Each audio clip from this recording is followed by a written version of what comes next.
ఒక వాక్య భాగమును మనం చదువుకుందాం. మరి సామెతల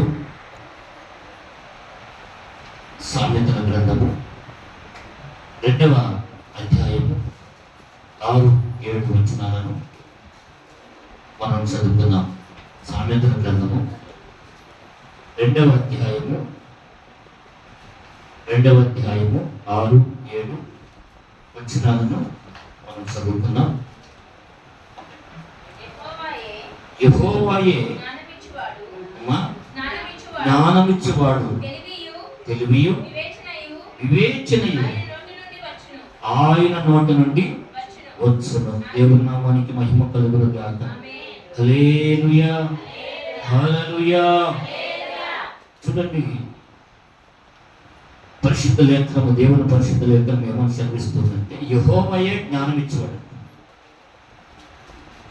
ఏంటంట? యెహోవాయే జ్ఞానం ఇచ్చేవాడు, తెలివియు వివేచనయు ఆయన నోటి నుండి వచ్చును. ఆయన యథార్థవంతులను వర్ధిల్ల చేయును.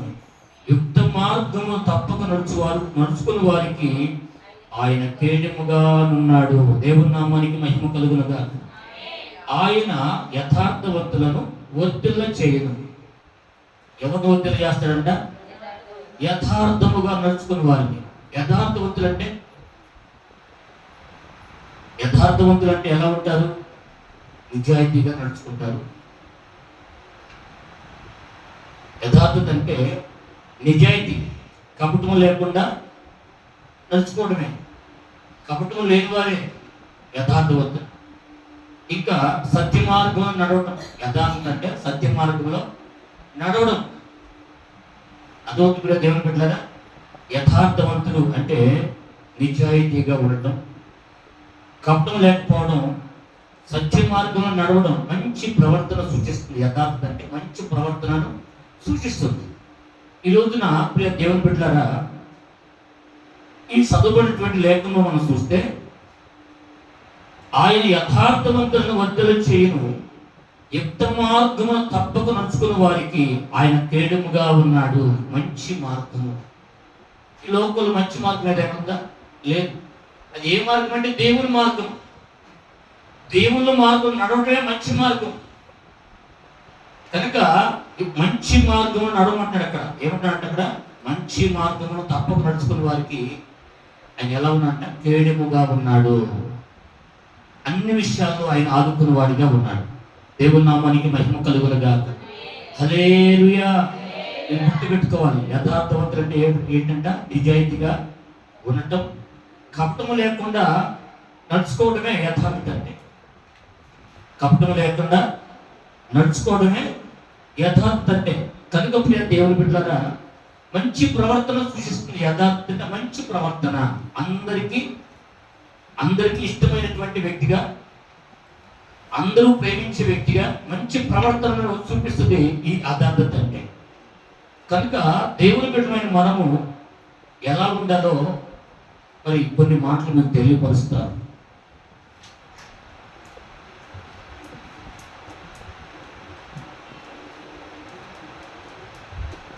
మొదటి దినవృత్తాంతములు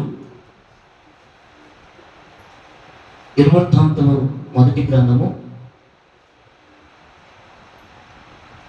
29వ అధ్యాయము 17వ వచనాన్ని ఒకసారి మనం ధ్యానం చేద్దాం. నా దేవా, నీవు హృదయ పరిశోధన చేయించు, యథార్థవంతులు యందు ఇష్టపడుచున్నావని నేను ఎరుగుదును. నేనైతే యథార్థ హృదయం గలవాడనై ఇవి అన్నీ మనస్పూర్వకముగా ఇచ్చున్నాను. ఇప్పుడు ఇక్కడ నుండి నీ జనులను నీకు మనస్పూర్వకంగా ఇచ్చుట చూచి సంతోషించుచున్నాను. దేవుని నామానికి మహిమ కలుగునుగాక. హల్లెలూయా. దావీదు గారు శ్రమిస్తున్న మాట ఏంటంటే, నా దేవా, నీవు హృదయ పరిశోధన చేయొచ్చు. ఎందుకంట దేవుడు ఎటువంటి వాడంట? మన హృదయాన్ని పరిశోధించేవాడంట. మన హృదయాన్ని పరిశోధన చేస్తాడు. అందుకని దావీదు గారు మాట్లాడుతున్న మాట ఏమిటంటే, నీవు హృదయ పరిశోధన చేయొచ్చు. యథార్థవంతులు యందు ఇష్టపడుతున్నావు అని నేను ఎరుగుతాను. దేవుడు ఎవరు ఇష్టపడుతున్నాడంట? ప్రతి ఒక్కరి హృదయాన్ని పరిశోధన చేస్తాడు ఆయన. నీకు నేనేమిటో మీకు తెలియదు, నేనేమిటో మీకు తెలియదు, మీరేమిటో నాకు తెలియదు. పైకి మాత్రం చూసి ఓ ఇలా ఉన్నారు ఇలా ఉంటారు అనుకోవటమే కానీ ఒకరి హృదయాన్ని ఒకరికి తెలియదు, అర్థం కాదు. నేను వాక్యం చెప్తున్నాను, మీరు వింటున్నారో వింటలేదో నాకు తెలియదు. నా వైపు చూస్తున్నారు, వింటున్నారని నేను అనుకుంటున్నాను. మీరు వింటున్నారో వినట్లేదో దేవుడికి తెలుసు. ఎందుకంటే ఆయన హృదయాంతరంగం ఎరిగిన వాడు, హృదయాన్ని పరిశోధించేవాడు, పరీక్షించేవాడు. అర్థమవుతుంది దేవుని బిడ్డలారా? చిన్న బిడ్డలు మొదలుకొని వృద్ధుల వరకు ప్రతి ఒక్కరి హృదయాన్ని పరిశోధించే దేవుడు ఆయన. కనుక ప్రియ దేవుని బిడ్డలారా, దావీదు గారు చదువుతున్న మాట ఏమిటంటే, యథార్థవంతులు యందు ఇష్టపడుతున్నావు అని నేను ఎరుగుతున్నాను. యేసుక్రీస్తు వారిని నమ్ముకున్న తర్వాత కొన్ని విషయాల్లో పడిపోతున్నటువంటి పరిస్థితులు మనకు ఎదురవుతూ ఉంటాయి. కొన్ని విషయాల్లో దేవునికి దూరం అయిపోతున్నటువంటి పరిస్థితులు ఎదురవుతూ ఉంటాయి. కొన్ని పరిస్థితుల్లో దేవుని బిడ్డలారా, అయ్యో నేను పూర్తిగా పడిపోయానే, నా పరిస్థితి ఏమిటని అని మనం కొన్నిసార్లు ఆలోచిస్తూ ఉండగా, కుంగినటువంటి స్థితిలో, తెగజారిపోయినటువంటి స్థితిలో మనం ఉన్నప్పుడు ఆయన మన హృదయాన్ని పరిశోధించి లేవనెత్తే దేవుడు ఆయన. అయితే ఇక్కడ రాయబడుతున్న మాట ఏంటంటే, ఆయనట యథార్థ హృదయాన్ని ఇష్టపడుతూ ఉన్నాడు. దేవుని నామానికి మహిమ కలుగునగా. ఈ రోజున మనం యథార్థంగా ఉన్నట్లయితే ఆయన తప్పక మనం ఇష్టపడతాడు. దేవుని నామానికి మహిమ కలుగునగా. దావీదు గారు దేవుని హృదయానుసారుడట.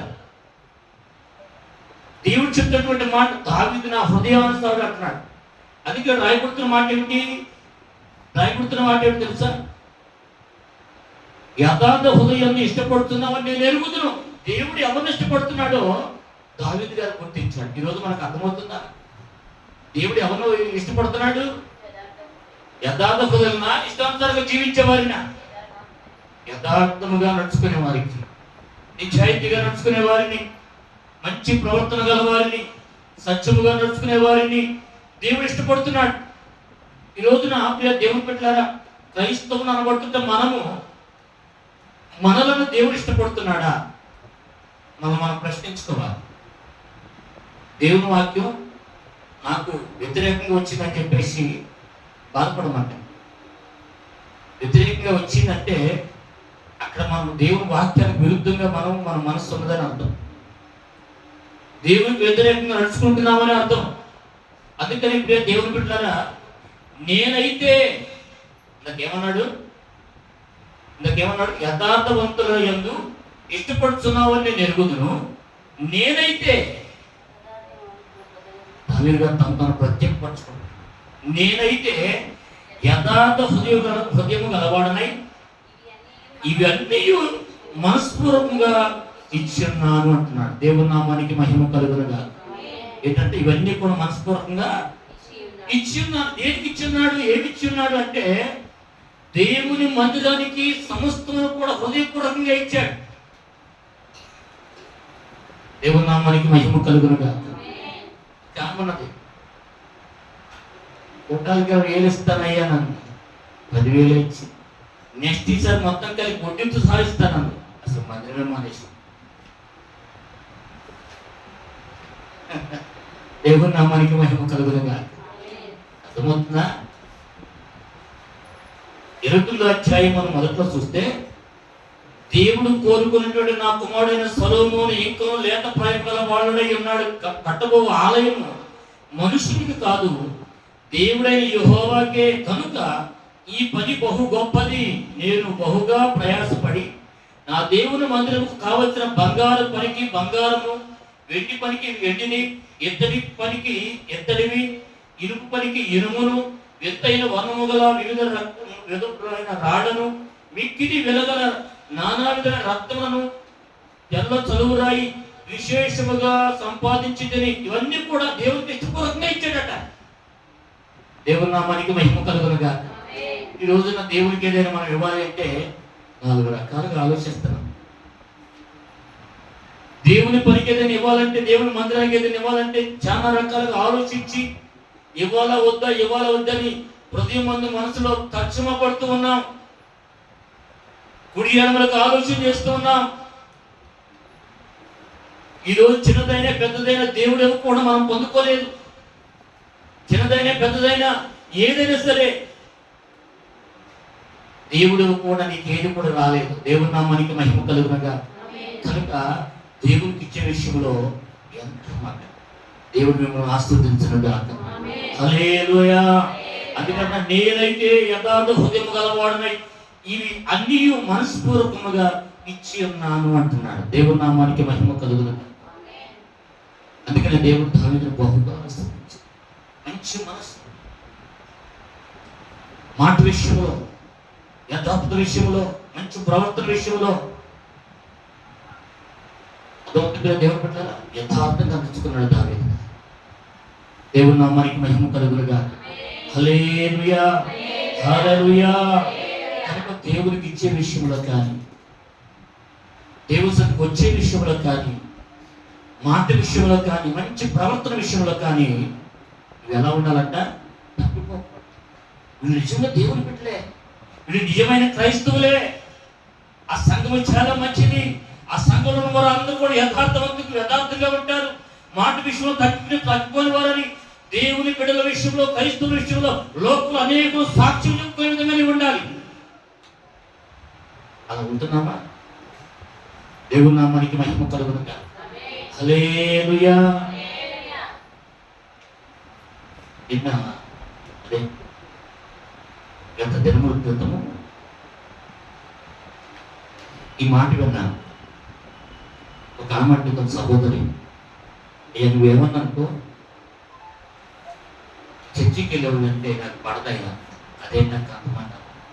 అవునయ్యా, వాళ్ళు ఎంత కుయుక్తులు కలిగి ఉంటారంటే ఎంత ఘోరమైనటువంటి పాపం చేస్తారంటే అదేంటి? నేనన్నాను, అక్కడ వాళ్ళు దేవుణ్ణి ఎదిగిన వాళ్ళు కాదు. దేవుని ఎరిగి ఉన్నామనే ఒక ముసుగులో ఉన్నారు వాళ్ళు. అంతే, మేము దేవుని ఎరిగి ఉన్నామని ముసుగులో ఉన్నారు. వాళ్ళు మాట తీరు మారలేదు, వాళ్ళ చూపు మారలేదు, వాళ్ళ ప్రవర్తన మారలేదు, వారి నడక మారలేదు, వారి పడక మారలేదు, వారి ప్రయాణం కూడా మారలేదు. వాళ్ళు క్రైస్తవులు కాదు, నామకార్థులు అని చెప్పి. ఏమోనయ్యా నువ్వేదని చెప్పు. ఒక అమ్మాయి అన్న అంటేనే ఆ అబ్బాయిని ప్రేమించి ఆ అబ్బాయిని పెళ్లి చేసుకున్నాను. భాషగా ఆ అబ్బాయికి ఇచ్చి పెళ్లి చేశారు. ఆమె చూస్తుంది, ప్రేమించుకున్నారని చెప్పింది ఆమె. అంతకుముందు వాళ్ళు అన్నా చెల్లెని అనుకున్నారంట. అన్నాన్ని పిలిచిందంట. మరి ఎందుకనో అక్కడ బంధం మారిపోయింది. అది ఈమెకు తెలిసింది. అసలు ఒకసారి మనం ఆలోచించాలి, కాస్త సైలెంట్లో పెట్టుకుంటాం. కానీ ఏదో సౌండ్ పుల్లు తగ్గించేయండి, ఫోన్లు సహా వస్తే మీకు తెలుసు ఎవరు ఫోన్ చేశారంటే అర్థం. సౌండ్ పుల్లు తగ్గించేస్తే ఫోన్ వచ్చినా కూడా తెలుస్తుంది మీకు, సౌండ్ బయటకు కనపడదు. మంచి ఆప్షన్ అది. కనుక ఇప్పుడు దేవుడు పెట్టారా మరొక మాట ఏమంటుందంటే, ప్రార్థనకి వెళ్తూనే ఉంటారు, చేసేది చేస్తూనే ఉంటారు. అంటే ఏమో దగ్గర అన్ని చూసినట్టుగానే మాట్లాడుతున్నాం. ఇప్పుడు మనల్ని అన్నారని చెప్పేసి మనం వాళ్ళని ఏం అనలేం, అనడానికి మనకు ధైర్యం లేదు.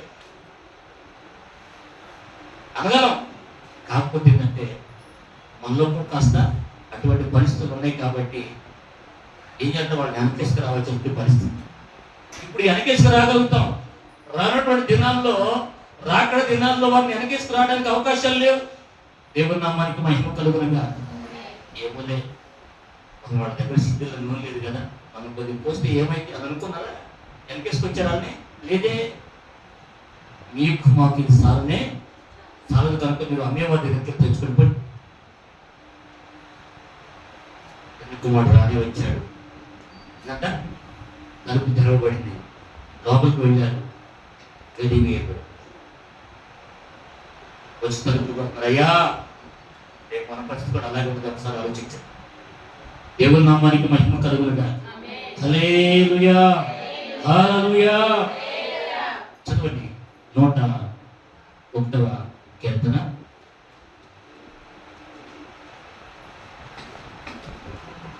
101వ కీర్తన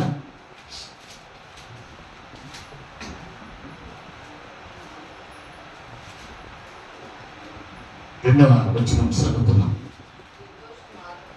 చదువుతాం. నిర్దోష మార్గమున వివేకముతో ప్రవర్తించదను. నీవు ఎప్పుడు నా యొద్దకు వచ్చెదవు.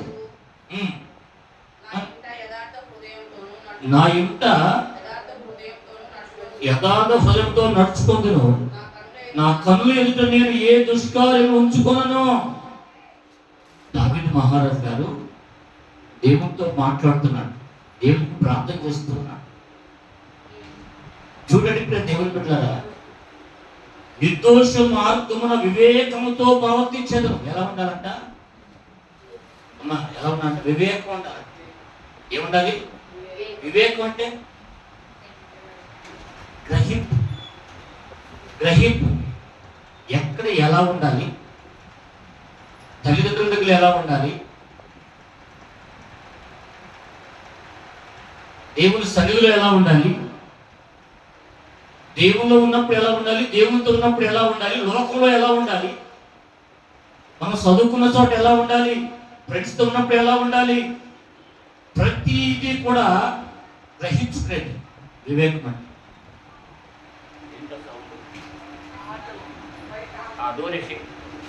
దేవుని నామానికి మహిమ కలుగునుగా. హల్లెలూయా, హల్లెలూయా. కనుక ప్రియ దేవుని బిడ్డలారా, ఈ రోజున పిల్లలు చదువుకుంటున్నారు. వాళ్ళు చదువుకుంటున్నప్పుడు వాళ్ళకి ఏముండాలి? జ్ఞానము, వివేకం ఉండాలి. అర్థమవుతుందా? బుద్ధి, జ్ఞానము, సర్వ సంపదలు ఆయనలోనే గుప్తములై ఉన్నవి. ఒక నిధి. చదువుకునే పిల్లలకు ఎలా ఉండాలి? తల్లి దగ్గర, తండ్రి దగ్గర ఎలా ఉండాలంట? ఎలా ఉండాలి? తల్లిదండ్రులకు ఎలా ఉండాలో అలా ఉండాలి. ఉపాధ్యాయుల దగ్గర ఎలా ఉండాలి? అక్కడ ఎలా ఉండాలి అలాగే ఉండాలి. అర్థమవుతుంది దేవుని పట్ల. లోకంలో గురించి ఎలా ఉండాలి? మేము క్రైస్తవులము, దేవుని పెట్టము, దేవుని మందిరానికి వెళ్ళేవాళ్ళం, ఎలా ఉండాలి అలాగే ఉండాలి. అలా ఉండకపోతే ఏం లేదు మనకి. ఏం లేదంట? వివేకం లేదు. దేవుని నామానికి మహిమ కలుగునుగా. అయితే ఇక్కడ రాయబడుతున్న మాట ఏంటంటే, చదువుతాను,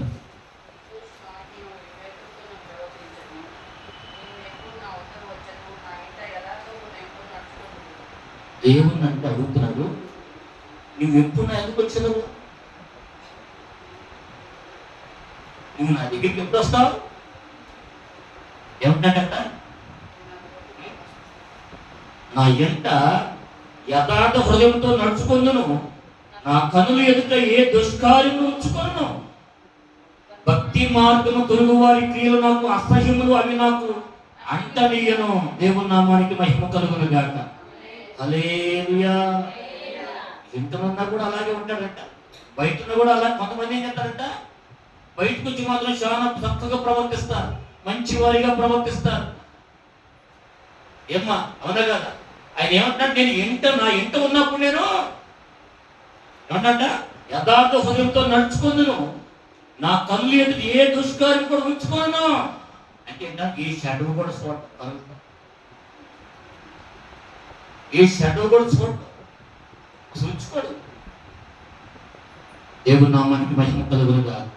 హల్లెలూయా. ఈ రోజున ఎవరి బిడ్డలకు కానీ పెద్దవారికి కానీ అందరూ కూడా చూసేది ఏంటంటే, ఏంటంట? షడ్డలు. ప్రతి ఫోన్లు అవే, పాపమే.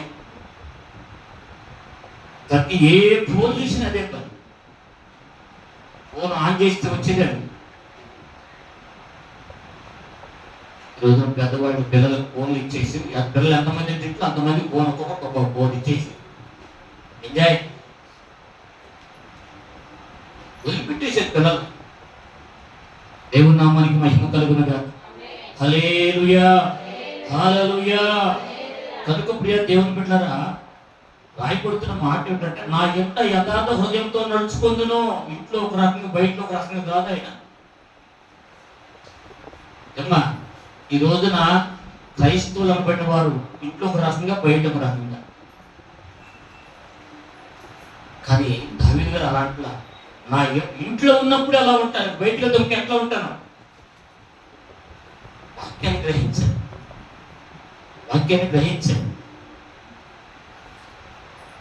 భక్తి మార్గము తొలగువారి క్రియలు నాకు అసహ్యము అంటే ఏంటంట, దేవుని సన్నిధిలో నుంచి, దేవుని సన్నిధిలో ఉంటారు కానీ బయటికి వెళ్తే ఎలా ఉంటారంట, ఎలా ఉంటారంట, భక్తి మార్గం తొలగువారి క్రియలు నాకు అసహ్యములు, అవి నాకు అంటనే నేను.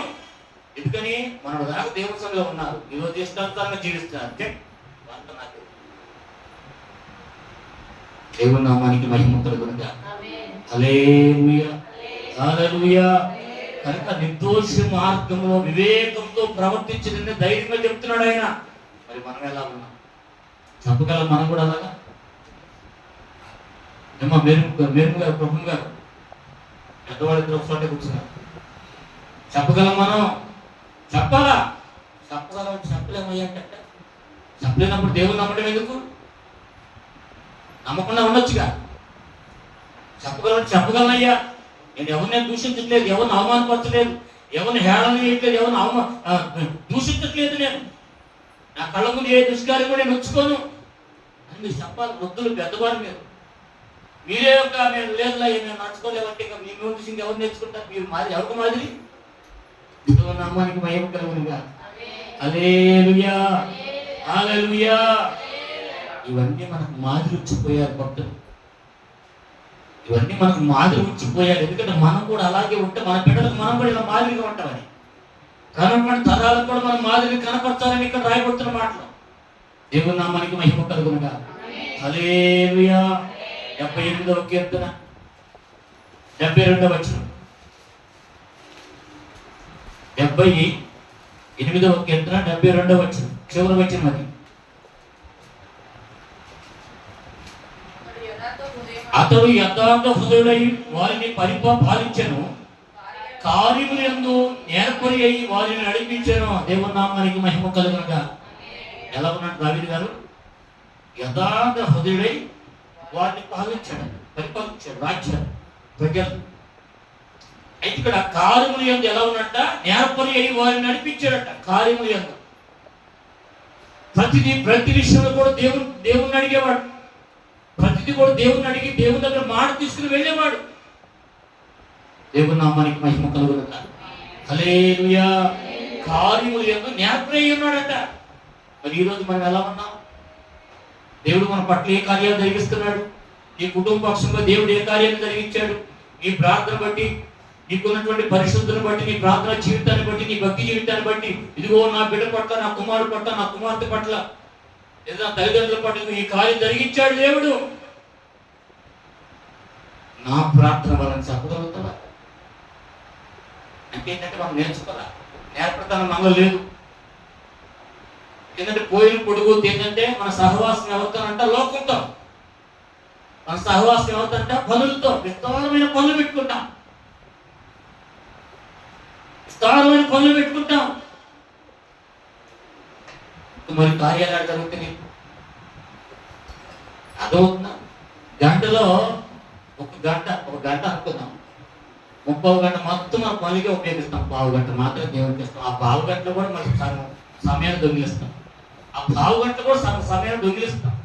సగం ప్రయాణానికి, సగం ముచ్చట్లకి, ఇక లాస్ట్కి ఎప్పుడుకో మనం వస్తాం. దీన్ని బట్టి మనం ఏం నేర్చుకుంటాం? నేర్చుకునేది ఏం లేదు. దావీదు గారు అయితే అక్కడ రాయబడుతున్న మాట, ప్రియ దేవుని బిడ్డలారా, యథార్థ హృదయుడై వారిని పాలించెను, కార్యములు యందు నేర్పరి అయి వారిని నడిపించెను. దేవుని నామానికి మహిమ కలుగునుగా. కనుక ఈరోజు నువ్వు కూడా ఎలా ఉండాలంటే అన్ని విషయాలు నేర్చుకుని ఉండాలి, అన్ని విషయాల్లో నేర్పరిగా ఉండాలి. దేవుని విషయాలు. దేవుని నామానికి మహిమ కలుగునుగా. హల్లెలూయా. రాజుల మొదటి గ్రంథము 15వ అధ్యాయం 4వ వచనం ఒకసారి తీయండమ్మా. దావీదు రిక్తుడైన ఊరియా సంగతి యందు, గట్టిగా చదువు. దావీదు రిక్తుడైన ఊరియా సంగతి యందు తప్ప తన జీవిత దినములన్నీ తన జీవిత దినములన్నీ యెహోవా దృష్టికి ఆ, యథార్థముగా నడుచుకొనుచు ఆ, యెహోవా అతనికి ఇచ్చిన ఆజ్ఞలలో ఆ, దేని దేని విషయమందును తప్పిపోకుండా ఉండెను గనుక దావీదు నిమిత్తము అతని తరువాత అతని కుమారుని నిలుపుటకును యెరూషలేము స్థిరపరచుటకును అతని దేవుడైన యెహోవా ఆ, యెరూషలేమునందు ఆ, దావీదునకును ఆ, దీపముగా ఆ, అతనిని ఆ, ఉండనిచ్చెను. దేవుని నామానికి మహిమ కలుగునుగా. హల్లెలూయా. సహజంగా అందరూ ఒక్కొక్కరు ఎవరు చూసినా ఏ విషయంలో చూసుకున్నా ఒక తప్పు చేస్తారు. అలా ఈయన కూడా ఒక తప్పు చేశాడు. కానీ మనమైతే తప్పు తప్పు చేస్తూనే ఉంటాం. మనం ఎప్పుడు కూడా మనకి అలవాటు అయిపోయి. ఇక్కడ సాక్ష్యం ఏమన్నా తెలుసప్పుడు దేవుని పెట్టారా? దావీదు హిత్తీయుడైన ఊరియా సంగతి యందు తప్ప తన జీవిత దినములన్నీ యెహోవా దృష్టికి యథార్థముగా నడుచుకోవచ్చు. యెహోవా అతనికి ఇచ్చిన ఆజ్ఞల్లో దేని విషయమందు తప్పిపోకుండా ఉండెను. సహజంగా ఎవరైనా ఒకసారి తప్పు చేద్దాం చేసాం అనుకున్నాం, అతనితో అయిపోయింది మన జీవితంలో ఉన్నటువంటి పాపం అంతా అంతతో అయిపోయిందా? ఒకసారి ఆలోచించండి. పదే పదే చేస్తూ ఉన్నామా? ఒకసారి ఆలోచించాలి. దేవుని ఎరగక ముందు చేశాం, దేవుని ఎరిగిన తర్వాత కూడా అలాగే కొనసాగిస్తూ ఉంటే దేవుడు సహించు. ఒకసారి జ్ఞాపకం చేసుకో. భయపడుతున్న మాట ఊరియ విషయంలో మాత్రమే అప్పుడు మాత్రం తప్పు చేసాడు తప్ప తన జీవితంలో బ్రతికిన దినాలన్నిటి విషయంలో ఒకసారి చూసుకుంటే యెహోవా దృష్టికి యథార్థముగా నడుచుకోవచ్చు. యెహోవా అతనికి ఇచ్చిన ఆజ్ఞలలో దేని విషయమందు కూడా తప్పిపోకుండా ఉన్నాడంట. దేవుని నామానికి మహిమ కలుగునుగా. మీరు మనమైతే చెప్పారు, యథార్థ అంటే నిజాయితీ కనిపించడమే, కపటం లేకుండా జీవించడం. కపటం లేకపోవడమే యథార్థ అంటే. సత్య మార్గంలో నడవడమే మంచి ప్రవర్తనను సూచిస్తుంది యథార్థ అంటే. మరి యేసు రక్తంలో కడగబడ్డాక విలువైనటువంటి రక్తంలో కడగబడ్డాం. క్రీస్తు యేసు స్వరక్తంలో కడగబడిన వారు మనం. శ్రేష్టమైన జనాంగం మనం. ఆయన రక్తం ఎటువంటిదంట? కళంకమైనను మత్తను డాగలు లేనిది, అది పరలోకంతో పోల్చిందన్నమాట. మరి ఈ రోజున యేసయ్య స్వరక్తంలో కడగబడి ప్రతి శాపము పాపము కొట్టివేయబడి సొంత రక్షకునికి అంగీకరించేట మనము ఈ రోజున అలాగే ఉన్నామా? గ్రహించుకొని ఒకసారి పరిశీలన చేసుకున్నాను. నేను ఒక్కనే నీతి మంతునే మీకు చెప్పట్లేదు, నన్ను నేను కూడా పరిశీలన చేసుకుంటున్నా. ఆయన అదే అంటున్నాడు. దేవుని నామానికి మహిమ కలుగునుగా. యెహోవా అతనికి ఇచ్చిన ఆజ్ఞ దేని విషయం కూడా తక్కువలేదా? మరి మనం రోజుకు వచ్చి ఎన్నిసార్లు తగ్గిపోతున్నాము, వారానికి వచ్చి ఎన్నిసార్లు తగ్గిపోతున్నాము, అసలు గడికి వచ్చి ఎన్నిసార్లు తగ్గిపోతున్నాం? ఒకసారి ఆలోచించు. దేవుడు మనకి ఇచ్చిన 24 గంటలు ఎన్నిసార్లు తగ్గిపోతున్నామో దేవుని విషయంలో. దేవునికి మాట ఇచ్చిన ఎన్నిసార్లు తగ్గిపోతున్నామో, దేవుడితో తీర్మానం చేసిన ఎన్నిసార్లు తగ్గిపోతున్నామో. దేవుని నామానికి మహిమ కలుగునుగా. హల్లెలూయా. మామగారిని దైవశాఖకుడు గద్దించాడు. ఆమె దగ్గర 3 కిలోమీటర్ల దూరం నుంచి నడుచుకుంటూ వచ్చిందంట. ఆమెనే గద్దించాడంట. ఇంటి పక్కన మందిరం పక్కన ఇంటికి వెళ్ళే టయానికి రారు. 3 కిలోమీటర్లు వచ్చినటువంటి మామగారిని ఆయన గద్దించాడంట. ఏమ్మా, నీ వయసు ఎంత? ఎన్ని చూసుంటావు? ఎంత నేర్చుకుని ఉంటావు? ఎంత అనుభవం ఉంటుంది నీకు? పెద్ద వయసు దాని పెద్దదానివి, ఎంత లేటుకు వస్తే ఎలా నీవు అని చెప్పి ఆమెనే గద్దించాడు. అంతమందిలో గద్దిస్తే అందరూ ఆమె చూశాడు. నాకు బాధపడలేదు. తర్వాత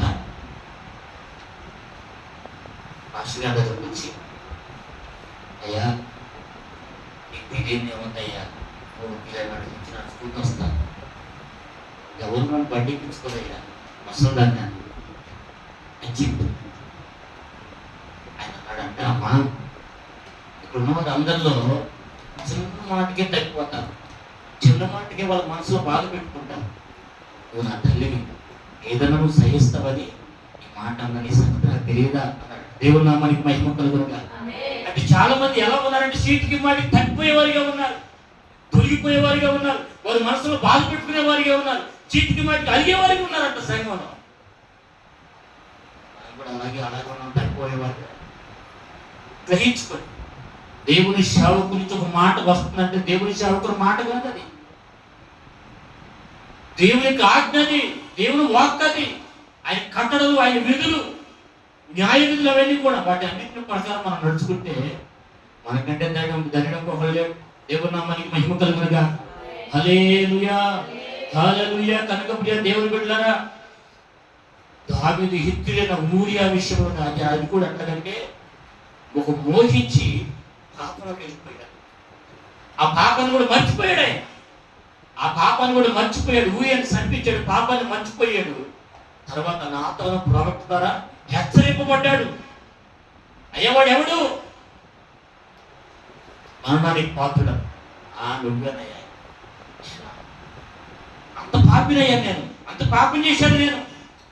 గుండెలు బాదుకున్నాడు. ఆ రోజు నుంచి చనిపోయిన వరకు కూడా ఏ రోజు కూడా పాపం చేసిన వాడు కాదు, ఏ రోజు కూడా భక్తి కనిపించలేదు ఆయన. దేవుని నామానికి మహిమ కలుగునుగా. ఎప్పటికైనా మనం మారాలి, ఎప్పటికైనా ఏంటంటే మనం మారాలి. ఇప్పుడైనా మనం మారితే దేవుడు మనం బహుగా ఆశీర్వదిస్తాడు. నిన్ను బట్టి నువ్వు మండుతున్నావు, అనేకులు నీ ద్వారా మండిస్తాడు. మరి నువ్వు మండటానికి ఇష్టపడుతున్నావా? నువ్వు మారితే మండించబడతావు. దేవుని నామానికి మహిమ కలుగునుగా. హల్లెలూయా హల్లెలూయా. కనుక సామెతల గ్రంథము 20వ అధ్యాయము 17వ వచనం. సామెతల గ్రంథము 20వ అధ్యాయం 17వ వచనం. మోసము చేసి తెచ్చుకున్న ఆహారము మనుషులకు బహు ఇంపుగా ఉండెను. ఏంటమ్మా?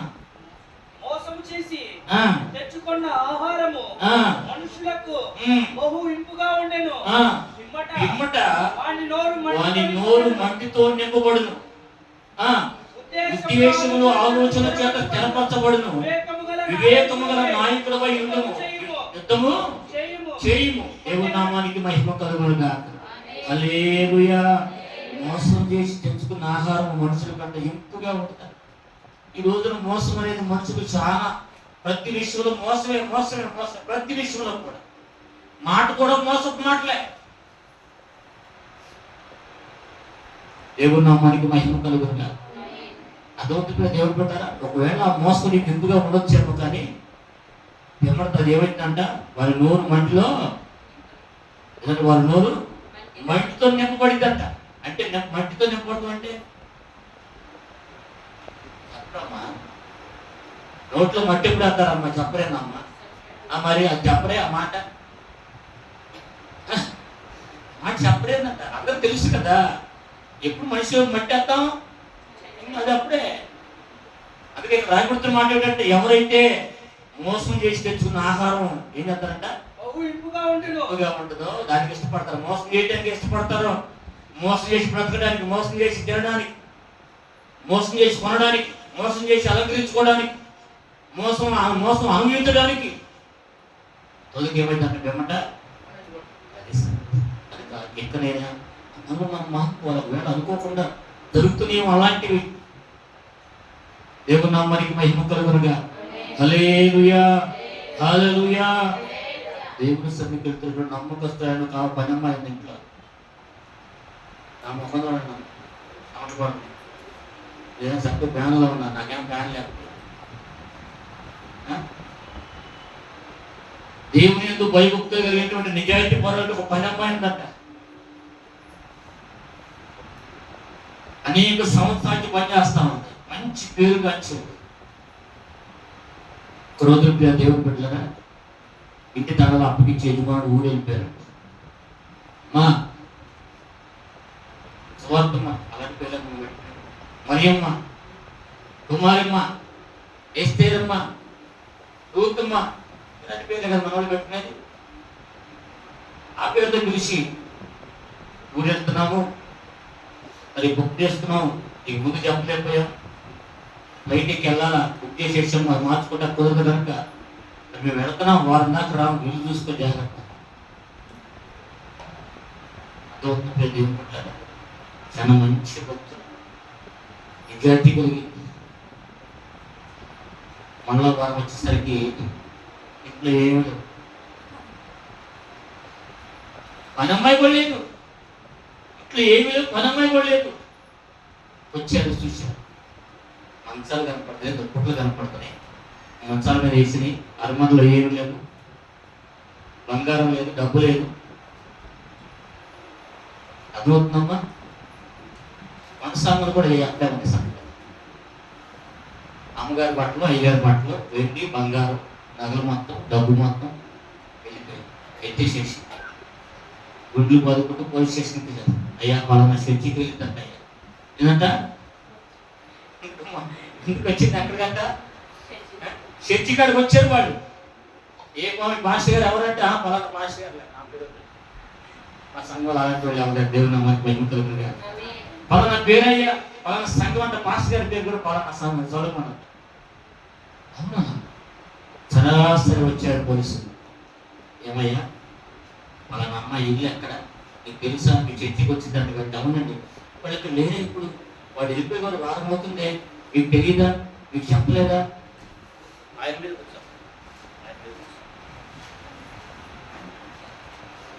తెలియదయ్యా, నీ పేరే చెప్పింది, నువ్వేనంటే మాస్టర్. సార్ వందనాలు సార్. చర్చికి వస్తారన్నమాట వాస్తవే. వాళ్ళు ఊరేగి పెట్టి ఇల్లు వేరే వాళ్ళకి అతికిచ్చేసి ఇక వెళ్ళిపోయేస్తారు. వాళ్ళు ఎక్కడికి వెళ్ళారు కూడా తెలియస్తారు. దేవుని నామానికి మహిమ కలుగునుగా. మీకు వద్దంటే మాకు ఇచ్చేది.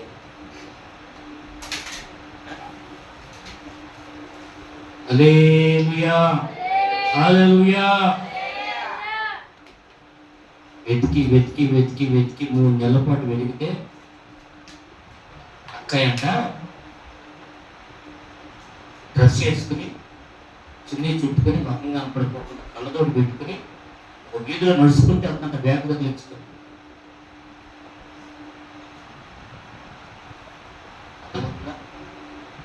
సికింద్రాబాద్ కుక్కడపల్లమ్మ నడుచుకుంటూ వెళ్తా ఉంటే చక్కగా పోలీసు వారు వెళ్ళి పట్టుకొని, అక్క ఇంత చిన్న మాట కదా అని చెప్పి జీవెక్కించుకుని తీసుకెళ్ళారు. ఏమో ఇంత నమ్మాం కదా. యజమానుల దగ్గర మన ఆత్మీయతను కనపరుస్తున్నామేమో, మనుషుల దగ్గర మన ఆత్మీయత, మన యథార్థను కనపరుస్తున్నామేమో. అంతరంగంలో ఏం దాగి ఉందో ఎవరు తెలుస్తుంది? అందుకని దేవుడు ఎటువంటి వాడు అంటే, నాకు దావీదు గారు మాట్లాడు కదా, నీవు హృదయ పరిశోధన చేయించున్నావని నేను ఎరుగుదును. దేవుడికి తెలుసు, మనసులో తెలియకపోయిన మన స్థితిగత. దేవుడి నామానికి మహిమ కలుగునుగా. హల్లెలూయా, హల్లెలూయా. ఏం చేసే వాస్తు పాస్టర్ అంటే, ఏమో సార్ బట్టలు అంటే మా కుటుంబానికి ఇచ్చేసాను. ఎన్ని బంగారం ఉంటే అక్కడ ప్యాకెట్ పెట్టేసి డబ్బులు తీసుకుని దాచుకున్నాను సార్, బ్యాంక్ చేస్తాను. పోలీసు వారు మొత్తం తెప్పించారు. తీసుకున్న వాళ్ళని కూడా తీసుకొచ్చి వాళ్ళకు కూడా కొట్టించారు. ఎవరికి అమ్మగారు, అమ్మగారిలో పని చేస్తున్నారేమో, అలాంటివి ఏం పక్కన అమ్మగారు చెప్పలేము. సాతాను గారు ఎవరైతే పేరే, దేవుని బిడ్డలనే వాడు పేరేపిస్తాడు. దేవుని నామానికి మహిమ కలుగునుగా. హల్లెలూయా, హల్లెలూయా. కనుక మోసం చేసి తెచ్చుకున్న ఆహారం మనుషులకి బహు ఇంపుగా ఉంటుంది, కానీ ఏంటంట అటువంటి బ్రతుకు మనకు వద్దు. దేవుడు మనం యథార్థవంతులుగా చూడాలని ఇష్టపడతాడు. తన బిడ్డలు యథార్థవంతులు అని ఆయన నమ్మాడు. మనం ఆ నమ్మకాన్ని మనం కోల్పో. దేవుడి నామానికి మహిమ కలుగునుగా. హల్లెలూయా, హల్లెలూయా. మీకా గ్రంథము 7వ అధ్యాయము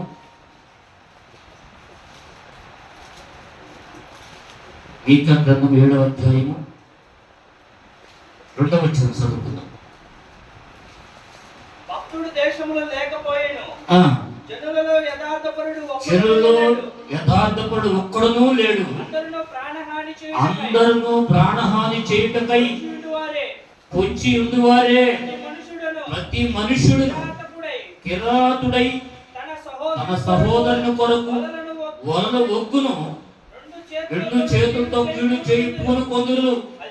అధిపతులు బహుమానము కోరుదురు, న్యాయాధిపతులు లంచము పుచ్చుకొందురు, గొప్పవారు తమ మోసపు కోరికను తెలియజేయుదురు.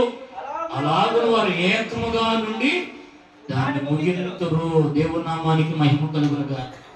ఉన్నాడు ఒక్కడన్నా నీతిమంతుడు యథార్థవంతుడు? ఒక్కడు కూడా లేడు. యేసయ్య రక్తంలో కడగబడిన మరి మనం ఎవరమే? దేవుని నామానికి మహిమ కలుగునుగా. హల్లెలూయా, హల్లెలూయా. కనుక ప్రియ దేవుని బిడ్డలారా, పరిశుద్ధ లేఖనము చదివిస్తున్నది ఒక్కడు కూడా లేడంట. మరి మనం ఎలా ఉన్నాం మనం పరీక్ష చేస్తున్నాం. పరిశుద్ధుడు యేసయ్య 33.5 సంవత్సరాలు ఈ లోకంలో జీవించి 3.5 సంవత్సరాలు తండ్రి చిత్తము నెరవేర్చుటకై మనందరి పాపములు ఆయన వీపు మీద విసిరివేసుకున్నాడు.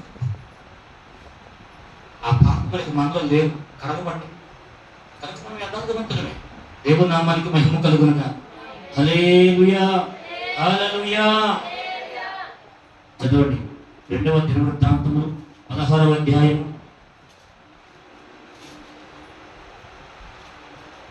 16వ అధ్యాయం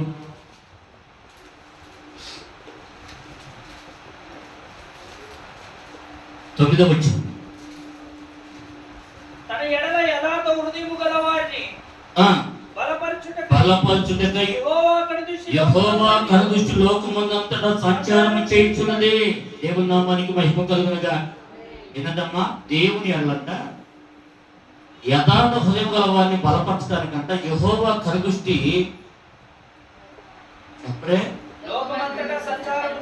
ఒక్కరి కోసం కాదు, లోకమంతటా కూడా సంచారం చేస్తున్నాడు దేవుని కనుదృష్టి.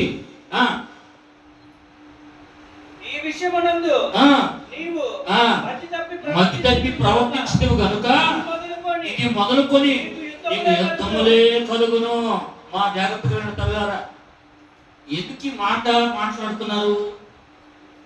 ఎవరి గురించి మాటలువి అంటే ఏడు నుంచి మనం చదువుకుంటే ఆ కాలమందు దీర్ఘదర్శి అయినటువంటి హనాని యోధా రాజు ఆసాకు వచ్చినటువంటి అతనితో ఈ లాగు ప్రకటన చేశాడు. నీవు నీ దేవుడని యెహోవాను నమ్ముకొనక సిరియా రాజును నమ్ముకొట్టివే. సిరియా రాజు యొక్క సైన్యము నీ వశము నుండి తప్పించుకుని పోయాను.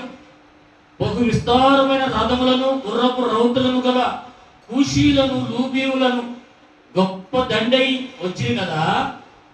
అయినను నీవు యెహోవాను నమ్ముకున్నందున ఆయన వారిని నీ చేతికి అప్పగించాడు. దేవుని నామానికి మహిమ కలుగునుగా. చూడండి ప్రియ దేవుని బిడ్డలారా, నీవు నీ దేవుడని యెహోవా మాట నమ్మక సిరియా రాజు నమ్ముకున్నావు. సరే, నమ్ముకున్నా కూడా నువ్వు ఏంటంట ఇక్కడ రాయబడుతున్న మాట అదే. ఏమని రాయబడిందంట? రాయబడుతున్న మాట అదే. ఏమని? యెహోవాను నమ్ముకొని సిరియా రాజును నమ్ముకొట్టివే. విస్తారమైన రథములను కులప్రవతులను కూషీలను లూబీలను గొప్ప దండై దిగి వచ్చారు. అయినను నీవు యెహోవాను నమ్ముకున్నందున ఆయన వారిని చేతికి అప్పగించాడు. చూస్తే తన ఎడల యథార్థ హృదయం గల వారిని బలపరచుటకు లోకమందంతటా సంచారం చేస్తున్నది. ఈ విషయమందు ఏ విషయమందు నీవు మతి తప్పి ప్రవర్తించితివి కనుక ఇది మొదలుకొని నీకు యుద్ధములే కలుగు. మతి తప్పి ప్రవర్తించాడు. దేవుని విషయంలో యథార్థత విడిచిపెట్టాడు. మళ్ళా కింద చదవండి, కొడుకు మాట చదవండి. ఆ దీర్ఘదర్శి అట్లా ప్రకటించినందుకు ఆశ అతని మీద కోపగించి కోపం చూపించి బందీ గృహంలో వేసేసాడంట. ఇది కాక ఆ సమయం అందే ఆశ అంట జనులందరిలో కొందరు బాధపరిచాడట. ఆశ చేసిన కార్యాలన్నింటినీ గురించి చేసిన కార్యాలన్నింటి గురించి ఆ గ్రంథంలో రాయబడింది. చదువుకోండి. ఆశ తన ఏలుబడి 39వ సంవత్సరమున పాదములో దబ్బు పుట్టి బహు బాధపడినను దాని విషయంలో అతను యెహోవా యొక్క విషయాలను చేయక కొంతమంది ఉంటారండి. దేవుడు ఎంత ప్రేమించినా దేవుని సన్నిధికి రారు, సావుకుని దగ్గరికి రారు ప్రార్థన చేయించుకోవడానికి. డైరెక్ట్గా చావు డాక్టర్ దగ్గరికి ఫోన్ వెళ్ళిపోతారు. అవునండి, దేవుని పెట్టలే కదా మనం ఎవరి మీద ఆధారపడాలి? దేవుని మీద ఆధారపడాలి. మరి ఎవరి మీద ఆధారపడుతున్నాం? హలో డాక్టర్ గారు నెంబర్ మీ దగ్గర ఉందంటగా, నువ్వు ఫోన్ చేయరా? ఇదే ఎవరిని అడిగారు ఒకసారి, లేదమ్మా ప్రార్థన చేయమంటావు అని అడగండి. అంతే కదా, ప్రార్థన చేయమంటావు అని అడగండి. అడిగి ప్రార్థన చేయమంటే అప్పుడు ప్రార్థన చేస్తారు. ప్రార్థన చేసిన తర్వాత నెంబర్ ఇస్తాను, అప్పుడు చేస్తాను. ఎవరు వీళ్ళంటే క్రైస్తవులే. ఎవరు వీళ్ళు? చర్చిలకు వెళ్ళేవాళ్ళే. లెగిస్తే సూదులు పడిపించుకోవడం, లెగిస్తే ట్యాబ్లెట్లు వేసుకోవడం. దేవుని దగ్గరికి వస్తానని దేవుని మందిరానికి వెళదాం, ప్రభు నాకు ఎందుకు ఈ గతి పట్టింది, నాకు ఎందుకు ఈ స్థితి వచ్చింది, నాకు ఈ బలహీనత ఎందుకు వచ్చింది, దేవుని అడిగి సేవకు చేత ప్రార్థన చేసుకుని వద్దాం అనేటువంటి ఆలోచన మనకు రాకపోవడం అనేది చాలా దాడు. మరి ఏ విషయంలో దేవుని నమ్మాం? మరి పరలోకం తీసుకెళ్తాడైనా దేవుడు. మరి నమ్మకం వచ్చకపోతే మరి మనం ఎట్లా వెళ్తాం? అయ్యా లాజరు చనిపోయి 4 దినాలు అయిందయ్యా, మాట నమ్మిక మాత్రం వచ్చింది. నమ్ముట నీ వలనైతే మీరు మరి ఏ విషయంలో మనం నమ్ముతున్నాం? మనం అర్థమైందా? వాక్యం అర్థమవుతుందా? ఒకసారి ఆలోచించండి. కనుక దేవుడు బిడ్డలారా, రాయబడుతున్నటువంటి మాట ఏంటంటే,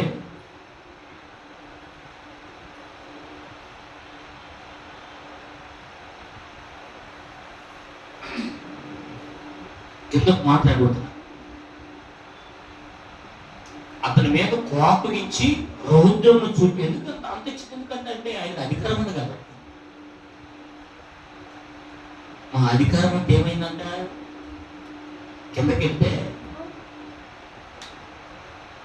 39వ సంవత్సరమున పాదములో జబ్బు పుట్టి తను బహు బాధపడినను దాని విషయంలో అతను యెహోవా యొక్క విచారణ చేయక వైద్యులను పట్టుకునేను.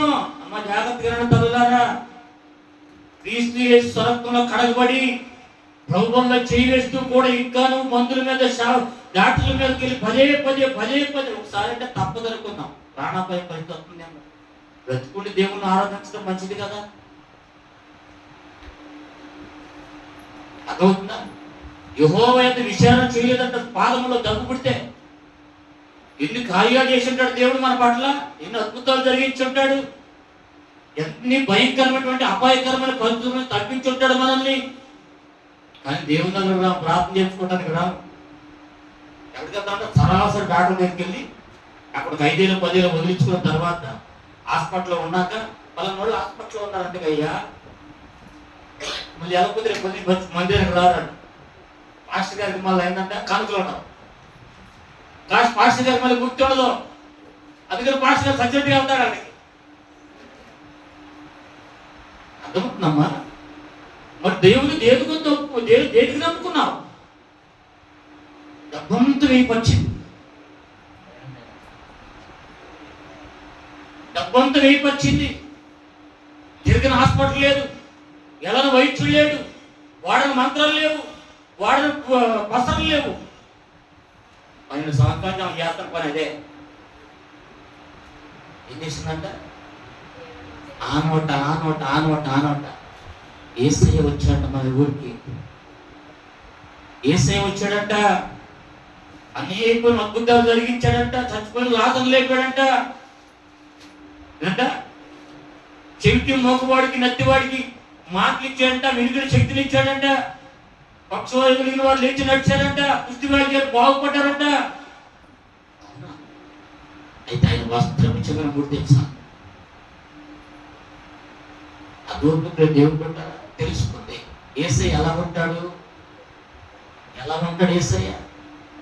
అందరూ అలాగే ఉన్నారు. యేసయ్య అలాగే అందరూ నిలువుట ఇంగ్లీస్తున్నారు, అందరికీ గడ్డాలు ఉన్నాయి, అందరికీ పురుగు జుట్టు ఉంది, అందరూ చెప్పులు వేసుకున్నారు. యేసుక్రీస్తు వారు గారు చెప్పులు వేసుకున్నారు. మరి ఎలా గుర్తుపట్టాలి? తెలుసుకుంటే. అదొక దేవుడు బిడ్డలాగా తెలుసుకుంది. వెళ్ళి భయపడింది, ఎదరబడి అంటాను భయపడి, నేను ఫలానా కదా, నేను ఇలా ఉన్నాను కదా, అందరూ మగోడు కదా, నేను ఎలా వెళ్ళను, ఈ అమృతమైన రోగం అని చెప్పేసి వెళ్ళి విశ్వాసంతో ఆయన వస్త్రం చిన్న అలా పట్టుకున్నాడు. ఆయన ఉన్న ప్రభావం బయటకు వెళ్ళి దేవుని నామానికి మహిమ కలుగుతుంది. ఆమె 12 సంవత్సరాల నుంచి రక్తస్రావంతో బాధపడి ఎవరి వల్ల కాకే దేవుడి దగ్గరకు వస్తే మనమేమో దేవుడు వదిలిపెట్టి హాస్పిటల్ చుట్టూ తిరుగుతున్నాం. ఇదెట్ట మేరీ గారు అర్థమవుతుందా? అయ్యా ఒకసారి ఆలోచించండి. ఆమె మనకు మాదిరిని చూపిస్తుంది. మరి మనం ఎవరికి మాదిరి? ఆఖరి మన బిడ్డలకు కూడా మాదిరి లేదు. దేవుని నామానికి మహిమ కలుగునగా. హల్లెలూయా. అర్థమవుతుందమ్మా? 12 సంవత్సరాల నుంచి బాధపడుతూ సంస్థలు వదిలిపెట్టి డబ్బంతా ఖర్చు పెట్టి అంత పాడు చేసేసుకున్నాక ఏంటంటే చివరికి ఏసై దగ్గరకు వచ్చింది. మనమేమో ఏసై దగ్గర నుంచి ఎక్కడికి వెళ్తామంట? ఉన్నాయి కూడా వదిలించుకోవడానికి వెళ్తున్నాం. మనకు ఏం లేవు, ఉన్నది కాస్త కూడా వదిలించుకోవడానికి వెళ్తున్నాం. మనం ఈరోజు కాస్త ఆలోచించండి అమ్మా, కాస్త ఆలోచించండి. చనిపోయి 4 దినాలు అయినటువంటి లాజరు దేవుడు బ్రతికించాడు. ఇది బ్రతికించడా? ఎందుకంత భయం? అసలు దేవుడు నమ్మినట్ట నమ్మనట్ట? దేవుని నామానికి మహిమ కలుగునుగాక. హల్లెలూయా, హల్లెలూయా. కనుక ప్రియ దేవుని బిడ్డలారా, ఆసా తన పితరులతో కూడా నిద్రించి తన ఏలుబడి యందు 41వ సంవత్సరమున వృద్ధి నొందగా అదంట అత్తరు పరివారు చేత సిద్ధము చేయబడిన సుగంధ వర్గములతో పరిమళ ద్రవ్యములతో నిండిన పడక మీద జల్లు అతను వచ్చి అతని నిమిత్తం ఒక విస్తార గంధవర్గము దహించి దావీదు పట్టణమందు అతడు తన కొరకై తొలిపించుకున్న సమాధి అతన్ని పాతి పెట్టిరి. దేవుని వేడుకుంటే బ్రతికేవాడేమో, దేవుని బతిమాడుకుంటే బతికించేవాడేమో. విచారణ చేయాల, దేవుని దగ్గర అడగల. ఎందుకంటే లోపల ఏమంటే భక్తిహీనత. ఈ రోజు కూడా మనకు కూడా భక్తిహీనత ఉందనుకోండి, లేచిన నుంచి డాక్టర్లు వెతుకుతాం కానీ దేవుని వెళ్తాం. అదే భక్తిహీనత లేకపోతే, భక్తి కలిగిన వారికి ఉంటే మనం భక్తి అంటే దేవునికి భయపడ, దేవుని సన్నిధి సమయానికి వెతకడం. ఆరాధన 7 గంటలకైతే 7:30కి రావాలి, అది భక్తి అనరు. దేవుని నామానికి మహిమ కలుగునుగా. హల్లెలూయా, హల్లెలూయా. అదే దేవుని బిడ్డలు అనుకో, ఇక్కడ వాక్యం జరుగుతున్న వాళ్ళు చికెట్గా నాడు వెంటనే బండికి వచ్చి ఏం చేస్తారంట, అక్కడ ఆరాధన జరుగుతుందని, ఇక్కడ చర్చి ఉందని అది అక్కడే ఆకులు చేస్తారు. రోజు టమాటా కలుపుకుంటారు. మసలు ప్రార్థన మనం సౌండ్ సిస్టమ్ లేకుండానే మన నలుగురిని కూర్చుంటే మనం చూడగల నా వాక్యం మనం చూడగల సౌండ్ తగ్గించేస్తాం. కొంతమంది విలువిస్తారు, కొంతమంది విలువీరు. ఈరోజు మనం కూడా అలాగే ఉన్నాం. దేవుడికి విలువిట్లేదు ఈ రోజున. అమ్మ నువ్వు ఎప్పుడు రక్షణ పొందావు అంటే, నా పాస్గా నేను పొంది 7 సంవత్సరాలు అవుతుంది. వాళ్ళు రక్షణ పొందాక బాప్తిసం తీసుకున్నాక గుర్తుందా? నువ్వు ఆత్మీయంగా పుట్టిన దినం గుర్తుందా? ఆ దినం ఏమన్నా ప్రార్థన పెట్టుకున్నావా, స్థుతి కూడికను పెట్టుకున్నావా? మన సంఘంలో పుట్టినటువంటి ఒక ఆమె నెహెమ్యా చర్చిలోకి వెళ్ళి, అన్నా నువ్వు కూడా రా, ఆమె పక్షవాతం వచ్చింది, కేబుల్లో పనిచేస్తున్నాం, పక్షవాతం వచ్చింది. అమ్మాయి పేరు ఏదో ఉంది,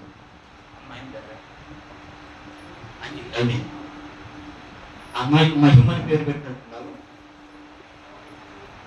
ఆమె నన్ను వచ్చి పిలిచింది, అన్న నేను బాప్తిసం తీసుకున్న రోజన్నా ప్రార్థన పెట్టుకుంటున్నాను అన్నయ్య చర్చిలో, అక్క నువ్వు పిల్లలు రండి అన్నాను. సరేనమ్మా. ఇక్కడ పుట్టి ఈ సంఘం నుంచి వేరే సంఘం దగ్గర అని చెప్పి అక్కడికి వెళ్తూ అక్కడ ప్రార్థన పెట్టుకున్నామే. ఆత్మీయంగా పుట్టినరోజు గుర్తు పెట్టుకుని, మరి నువ్వు అట్లాంటి అసలు ఏం గుర్తుండవు. నువ్వు చెబితే నువ్వు పెట్టుకుంటావు, చెప్పి నీవు పెట్టుకున్నావు, నీవు పెట్టుకుంటావు. చాలా ఆలోచించండి అమ్మా, దేవుడికి మనం ఎంత విలువిస్తున్నాం, ఎంత భక్తి కలిగి ఉన్నాం. దేవుని నామానికి మహిమ కలుగునుగా. హల్లెలూయా. ఏమండి, రాళ్ళకి, చెట్లకి, గొట్లకి, గొర్రెలకి ముఖ్య వాళ్ళు ఎంత సమయానికి కూర్చుంటారు పూజల్లో. కరెక్ట్ సమయం ముందే కూర్చుంటారు వచ్చేసి. అర్థం వీళ్ళు వ్రతం చేసుకుంటున్నారంటే అందరూ పిలిస్తే వాడు అందరూ ముందే వచ్చేస్తారు లోపలికి. అందరూ వచ్చిన తర్వాత మొదలు పెడతారు ఇంకా భజన. మరి మనమైతే అరే ఆరాధన స్టార్ట్ చేయక ముందు మొదలుపెట్టిన సౌండ్ సిస్టమ్ అయిపోయిందా వినపడతామంటది, కానీ ఇంక జనాలు వస్తూనే ఉంటారు. భోజనాలు పెడుతున్నారా అయిపోలేదు ఇంకా అని అడుక్కుంటూనే వస్తా ఉంటాం. ఏంటంటే ఏ క్రైస్తవం అంటే మనం భోజనాలు క్రైస్తవం మారినమ్మా. ఇక్కడి నుంచైనా దేవుడు కాని వాళ్ళని దేవుడు అని చెప్పేసి వాళ్ళు ఆరాధన చేసుకుంటున్నారు, క్రమానికి లోపడుతున్నారు, యథార్థంగా ఉంటున్నారు, భయభక్తులు కలిగి ఉంటున్నారు. నిజ దేవునికి ఆరాధన చేసుకుంటే కూడా నామకార్థంగా ఉంటే ఇంకేం చెప్పాలో అసలు అర్థం కావట్లా.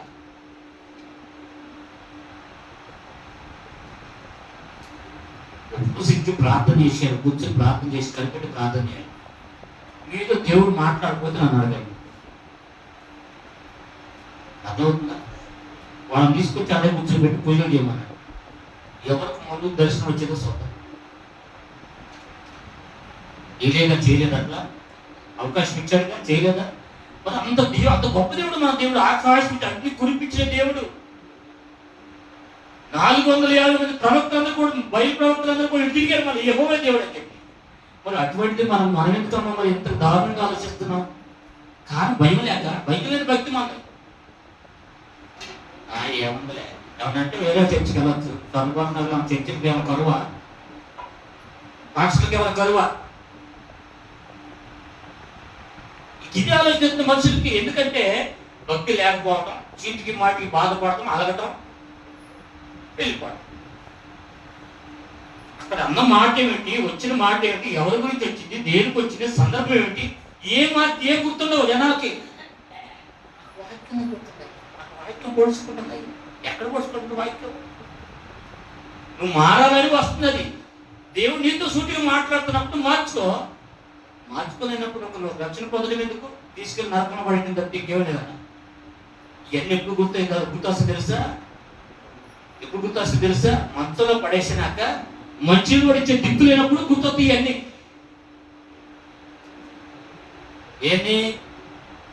ఏంది చెప్పలేదమ్మా.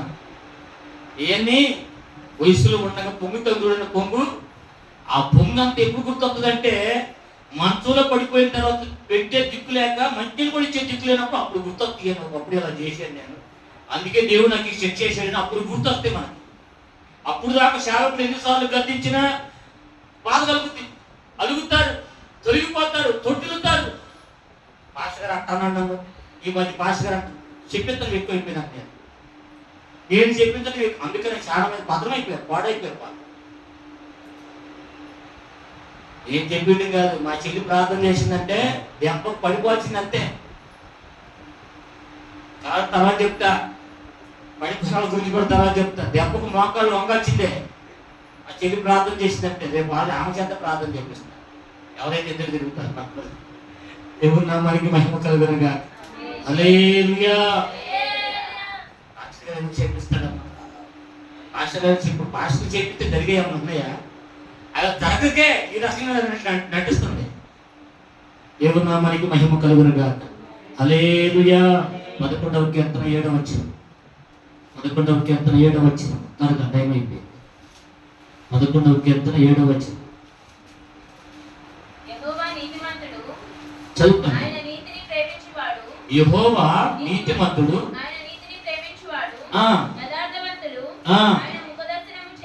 యథార్థవంతులు ఆయన ముఖదర్శనము చేసేదరు. దేవుని నామానికి మహిమ కలుగునుగా. హల్లెలూయా. హల్లెలూయా. యథార్థవంతులు ఏం చేస్తారంట? ఆయన ముఖ దర్శనం చేశారు. కొంచెం చదువు ముందుకెళ్ళు.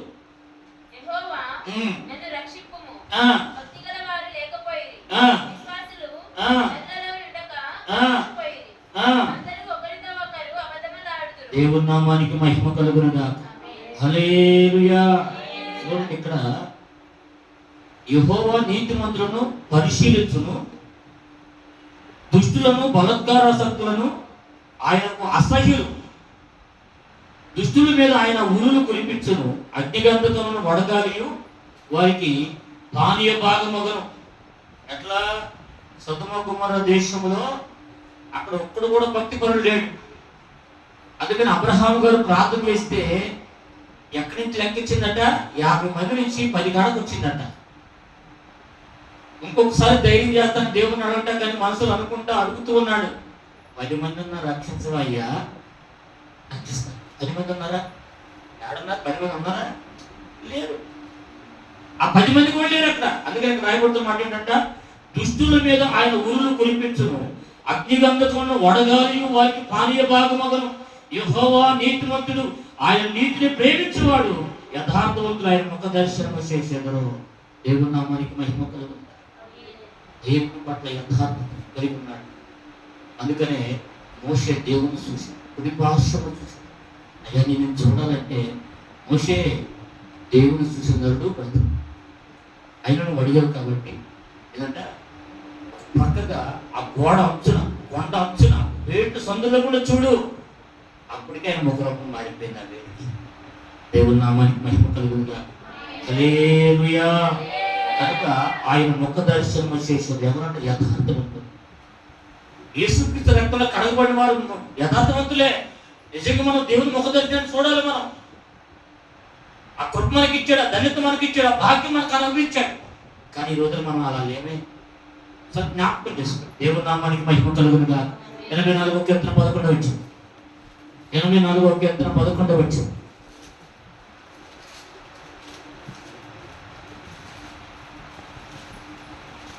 దేవుడైన యెహోవా సూర్యుడును కేడుమునై ఉన్నాడు. యెహోవా కృపయు ఘనతయు అనుగ్రహించును. యథార్థముగా ప్రవర్తించు వారికి ఆయన ఏ మేలు చెయ్యక మానడు. యథార్థంగా ప్రవర్తించే వారికి అంటే ఆయన ఏ మేలు చేయక అన్ని మేలే. ఈ రోజున అయ్యా నా దేవుడు నేను ఎంతో ప్రార్థన చేశాను, ఏ మేలు కూడా చేయలేదని అంటున్నావా, నువ్వు యథార్థంగా లేవని అర్థం. నేను దేవుడికి ఎంతగానో ప్రార్థన చేసుకుంటా, నాకు స్వస్థత రావట్లేదు అని అంటున్నావా, నువ్వు యథార్థంగా లేవని అర్థం. వాక్యాన్ని కొట్టివేయడానికి మనకు అధికారం లేదు. వాక్య విషయంలో అబద్ధం ఆడటానికి మనకు అధికారం లేదు. దేవుని నామానికి మహిమ కలుగునుగా. హల్లెలూయా, హల్లెలూయా. కనుక ప్రియ దేవుని బిడ్డలారా అంటాడు కదా, సైనికులకు అధిపతి యెహోవా నీ యందు నమ్మిక వారు ధన్యులు. దేవుని నామానికి మహిమ కలుగునుగా. ఏమంట, ఏ మేలు చేయక మారడాయి. మనం యథార్థంగా ఉన్నామా ఉంటే తప్పనిసరిగా ఆయన మన జీవితంలో గొప్ప మేలు జరిగిస్తాడు. దేవాతి దేవుడు ఈ రోజున మనకి అనేక రీతులుగా ఆశీర్వాదాలు ఇస్తూ వచ్చు. ఇప్పుడు మేలు చేస్తానంటున్నాడు, ఏ మేలు చేయక మానంటున్నాడు. అది మన యథార్థంగా ఉన్నామా? చివరి మాట చెప్పిన ముగించి వేస్తాను. సామెతల గ్రంథం 21:16 చూస్తే 21:16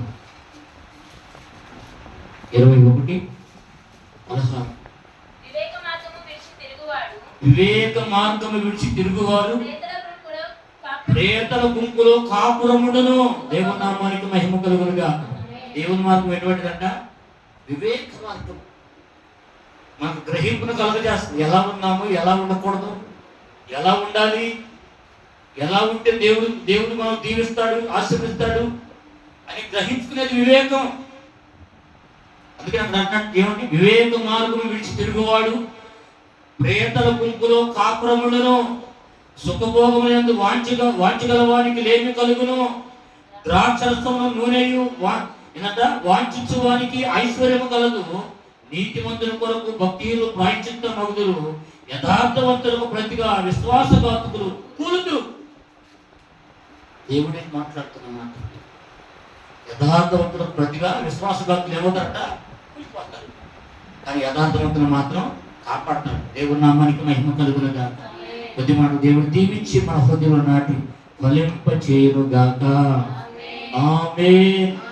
హల్లెలూయా.